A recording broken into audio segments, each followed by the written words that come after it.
What's up, everyone, and welcome back to our Clone Wars Chronological Rewatch. Today we are going to be discussing Carnage of Krell, the final episode in the Umbaran arc. I did want to ask you, just because you didn't really enjoy this one as much as I did. This episode? No, this whole arc. Yeah, well, Alex talked up this arc a lot, and, you know, it had its good moments, but I was like, waiting for the real action to happen and for Krell to just like fully expose himself as the bad guy that he is, and I got it in this episode. I will say, I think I said that Krell was evil, and like I thought that happened much earlier. I thought that he took a little less time just coming out and saying like, I'm a bad guy. Mm-hmm. It was the final episode, and even then like halfway through it. But yeah, in this episode, they're supposed to execute Jesse and Fives. They don't do it, and Krell's obviously mad at all of the clones.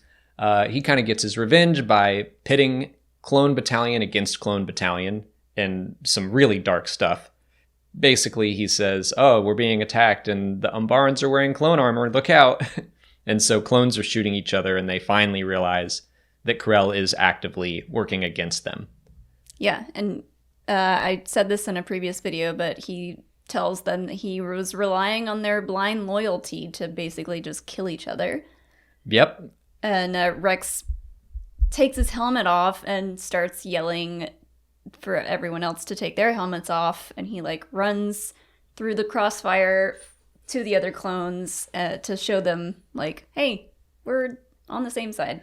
I think this is a good time to bring up the lesson of this episode. Our actions define our legacy, which this whole time we're kind of comparing Rex and Krell as leaders of the Republic, and Rex's actions, I think, are going to give him the legacy of a hero, and Krell's actions do the opposite, because he was a Jedi. We don't know what he was like before all this, but supposedly he was a good person. Maybe he was a great Jedi, but the war changed him. He foresaw the Jedi falling, and then that fear gave way to him going down the dark path. So ultimately, his legacy is not going to be that of a Jedi hero, but of a traitor.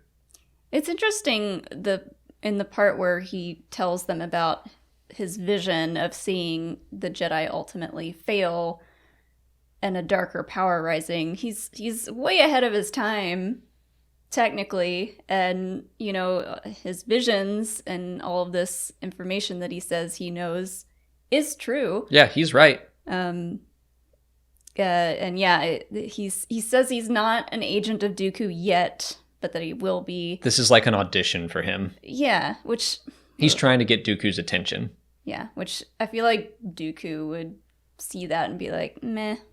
Well, we talked about that a couple episodes ago, where the path of ignorance is guided by fear. I think Krell is just afraid of being on the losing side. We see how much victory means to him, victory at any cost.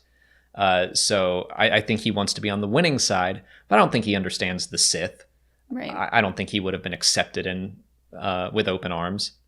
Maybe he would have been turned into an Inquisitor, but he seems too prideful for that. I think he wanted to be like a full-on separatist leader, Sith leader, what have you. Mm-hmm. And it's interesting, like, once they imprison him, he's like, this is fine, you know, the separatists will ultimately come and, you know, I'll get free and he wants to be Dooku's new apprentice. And then he dies. Well, yeah, like, that's a good way to put the clones in a difficult position where they don't want to kill him. Like, they want to capture him and hand him over to the Republic to be tried. But then they're like, oh, we're about to be under attack. We probably aren't going to be able to move him easily. We have to get out of here. And they're like, if we leave him here, it's bad news for the Republic. And it reminds me of Mace Windu saying, he's too dangerous to be left alive. That comes up a lot. Yeah. And it is definitely shown to be a moment of conflict where Rex knows he doesn't want to shoot even an unarmed bad man in the back. And he doesn't, but it's Dogma that does it. And we see Dogma at the end of this episode, like, manacled and imprisoned. And I I have to imagine Rex would have suffered that fate as well. Whoever shot the general is going to have to be... I think Dogma probably was fine. Everyone would say what happened and he'd be let go. But at the same time, it's like someone had to do it. And it doesn't look good. Yeah. What I really liked about this episode at the end was Rex saying, what was all of this for? Because I was like, I remember liking the arc, but the entire time I was like, why are they trying to take Umbara? Why is it so important all of a sudden?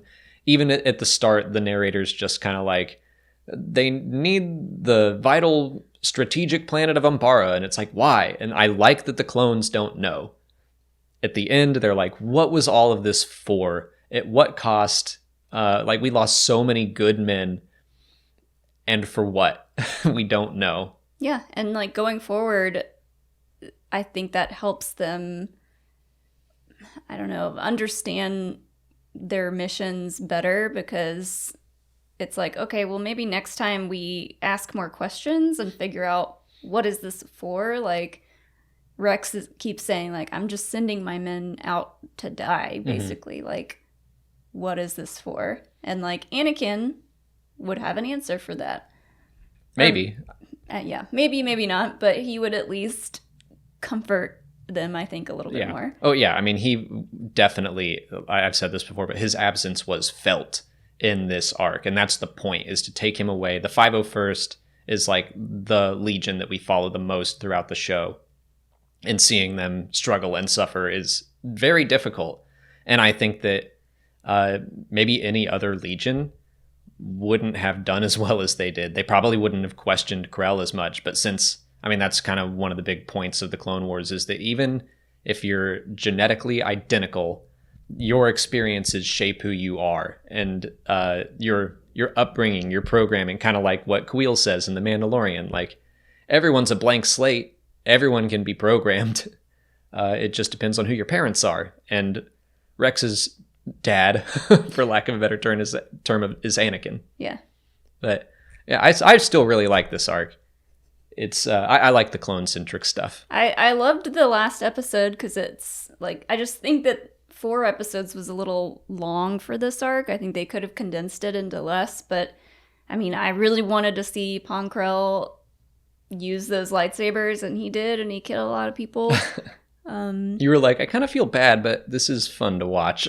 Oh yeah, I mean, you hate to see clones die, but like, this is intense. My first thought was, oh, wouldn't it be cool to see Pong Krell and Grievous fight? Yeah, because of all the lightsabers. I'm sure there's a Versus video on YouTube somewhere where someone went through all that idea, but that is it for the Umbaran arc. So thank you guys for watching along. We're going to be starting a new arc next time, but until then, please like this video, subscribe to the channel. Follow us on Twitter, Instagram, Facebook, and Twitch. And consider checking out our Patreon page. As always, thanks for watching, and may the Force be with you.